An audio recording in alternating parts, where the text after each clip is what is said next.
नमस्कार मित्रों, कर्म और धर्म इन दोनों में श्रेष्ठ कौन है? आपने कह दिया कर्म, हमने कह दिया धर्म, लेकिन कहने से कुछ नहीं होता। हर चीज को सिद्ध करना होता है।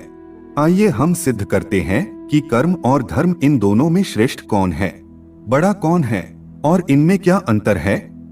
अब आप हमसे पूछे कि धर्म और कर्म में श्रेष्ठ कौन है, तो हम आपको बता दें कि धर्म श्रेष्ठ है। लेकिन कैसे? अब सुनिए। इस धरती पर जो भी कर्म कर रहा है, यहाँ तक कि आंखों की पलक झपक रही है, तो वह अपना कर्म हो रहा है। हम बोल रहे हैं, यह भी कर्म है। आप बैठे बैठे सुन रहे हैं, यह भी कर्म है।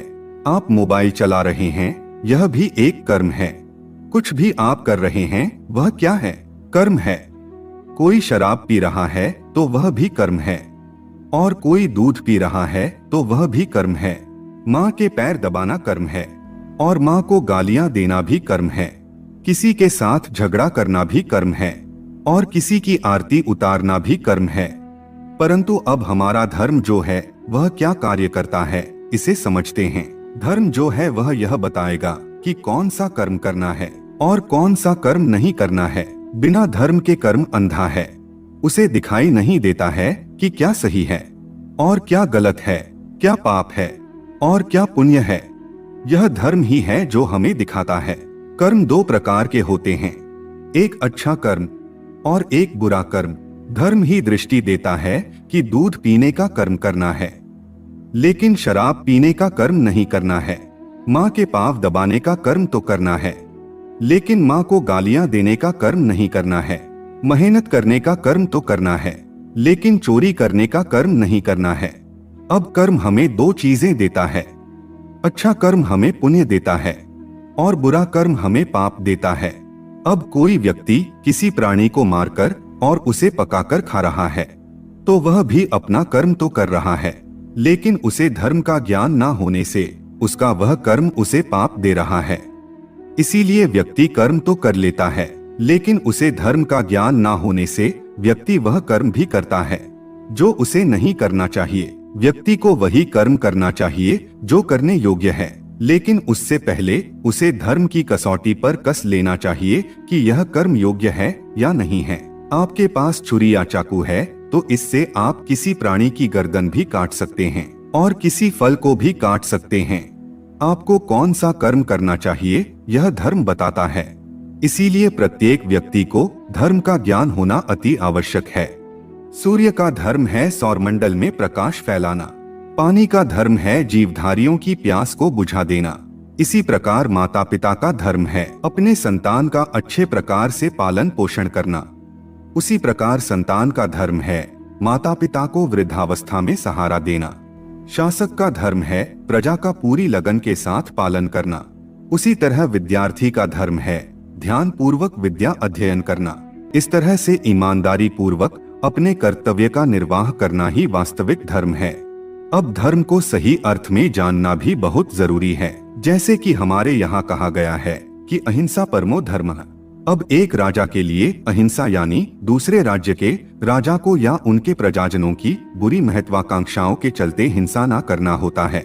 साथ में अपने राज्य के भी नागरिकों की और प्राणियों की हिंसा ना करें। लेकिन जब कोई लुटेरा या आक्रमणकर्ता हमला कर दे तो उस दुश्मन को और उसकी सेना को नेस्तनाबूद करना ही राजा का धर्म होता है।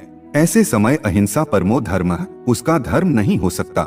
इस बात को स्वयं राजा को और उसके सलाहकारों को भी समझना और समझाना चाहिए। अगर राजा ऐसे समय अहिंसा का जाप जपता रहेगा तो अपने राज्य को हजारों सालों की गुलामी में धकेल देगा। धर्म और कर्म एक दूसरे के पूरक है। बिना कर्म के धर्म नहीं हो सकता। कर्म के बिना धर्म लंगड़ा है और धर्म के बिना कर्म अंधा है। यदि कर्म और धर्म के पहिए एक साथ चलेंगे तो ही हमारे जीवन की गाड़ी आगे बढ़ेगी। अब हम आपको एक बहुत ही महत्वपूर्ण बात बताते हैं। हमारी इस दुनिया में बहुत से वाद विवाद चल रहे हैं, जैसे कि मार्क्सवाद, लेनिनवाद, माओवाद, समाजवाद, सापेक्षवाद, और मुस्लिम धर्म है, क्रिश्चियन धर्म है, यहूदी धर्म है। ऐसे बहुत सारे वाद हमारी पृथ्वी पर चल रहे हैं। अब इन सभी को दो भागों में विभक्त कर दे। अब हमारे सनातन धर्म में विभिन्न शाखाएं हैं, जैसे कि द्वैतवाद, अद्वैतवाद, द्वैत अद्वैतवाद विशिष्ट अद्वैतवाद, विशुद्ध अद्वैतवाद, अचिंत्य भेदाभेदवाद और उसके अंदर भी उपशाखाएं हैं। अद्वैतवाद में है दृष्टि सृष्टिवाद, सृष्टि दृष्टिवाद, विवादवाद, अजातवाद, अवच्छेदवाद, बिंब प्रतिबिंबवाद, ऐसे कई वाद और दर्शन है। इन सबको दो हिस्सों में विभक्त कर दे, एक आध्यात्मिकवाद और एक भौतिकवाद। यहाँ आकर के खड़े हो जाइए, यानी कि एक आध्यात्मिकवाद और एक भौतिकवाद। क्यों? क्योंकि हम दो हैं। अब आप कहेंगे कि हम दो कैसे हैं? हम तो एक ही है। तो सुनो, एक असली में यानी आत्मा और एक नकली में यानी शरीर। अज्ञानी से पूछे मैं कौन, तो कहेगा शरीर। ज्ञानी से पूछेगा मैं कौन, तो कहेगा आत्मा। तो असली मैं और नकली मैं, यह दो हो गए। मैं आत्मा और मेरा यह शरीर। इसके अनुसार दो धर्म बने, एक जो शरीर का धर्म है और दूसरा जो आत्मा का धर्म है। जो शरीर का धर्म है वह शारीरिक धर्म और जो आत्मा का धर्म है वह आत्मिक धर्म या आध्यात्मिक धर्म। अब मान लो कि किसी का शरीर ब्राह्मण का है, तो उसका शारीरिक धर्म क्या होगा? उसका शारीरिक धर्म होगा पूजा पाठ करना, अध्ययन करना और करवाना। और जो वेदों में ब्राह्मण के लिए बताया गया है वह उसका शारीरिक धर्म होगा। तो अब आत्मा क्या है? क्या आत्मा भी ब्राह्मण है? जी नहीं, आत्मा की कोई उपाधि नहीं होती है। न अहम मनुष्यो न च देव यक्ष न ब्राह्मण क्षत्रिय वैश्य शूद्र न ब्रह्मचारी न गृही वनस्थो भिक्षुन चाहम निस्बोध रूपः। तो आत्मा कहती है कि मैं देवता, यक्ष, ब्राह्मण, क्षत्रिय, वैश्य, शूद्र, ब्रह्मचारी, गृही और सन्यासी नहीं हूँ। मैं तो निज बोध स्वरूप शुद्ध आत्मा हूँ। तो आत्मा का धर्म क्या होता है? आप सभी जानते ही होंगे कि आत्मा परमात्मा का अंश है।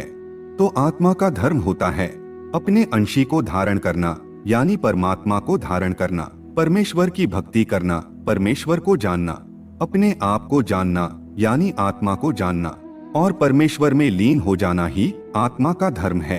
तो शरीर का धर्म क्या होता है? तो अपनी सांसारिक परिस्थितियों के अनुसार अपने कर्तव्य आदि का पालन करना, यह शारीरिक धर्म होता है। अब इससे हमें चार प्रकार के लोग मिलते हैं। पहला है कर्मी। अब जो कर्मी होता है वह शारीरिक धर्म करता है, अपनी ड्यूटी करता है, लेकिन आध्यात्मिक धर्म का पालन नहीं करता, भगवान में मन नहीं लगाता, आत्मा क्या है वह नहीं जानता और परमेश्वर को भी नहीं जानता। अब नंबर 2 है विकर्मी। विकर्मी शारीरिक धर्म भी नहीं करता और आध्यात्मिक धर्म भी नहीं करता, इसीलिए विकर्मी सीधे नरक जाता है। तीसरा है कर्मयोगी।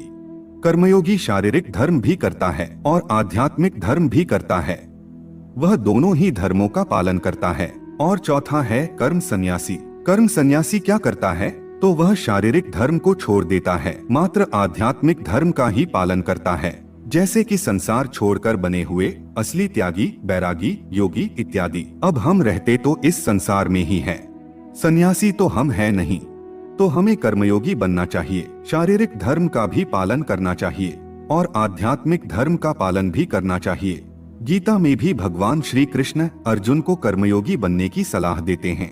और अगर आप ऐसा नहीं कर सकते तो सब कुछ छोड़कर प्रभु की शरण में चले जाएं, क्योंकि हम सभी आत्माओं के लिए आध्यात्मिक परमो धर्म है, आत्मिक धर्म ही परम धर्म है।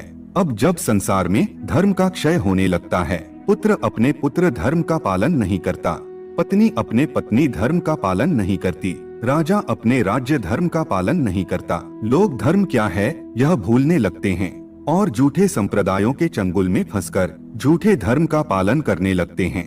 मानव अपने मानवता के धर्म को भूल जाता है, इंसान अपनी इंसानियत के धर्म को भूल जाता है। व्यक्ति क्या सही है और क्या गलत है इसका निर्णय नहीं कर पाता और संसार में अराजकता, अंधकार, अविश्वसनीयता और अधर्म अपने चरम सीमा तक पहुंच जाता है।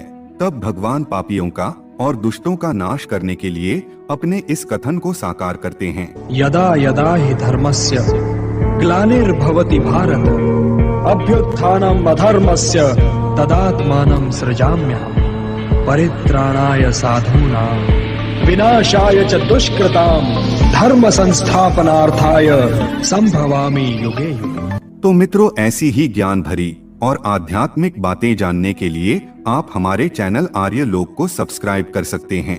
आप अपने विचार कमेंट में जरूर बताएं और प्रस्तुति को लाइक भी अवश्य करें। सब सुखी हो, सबका कल्याण हो। धन्यवाद।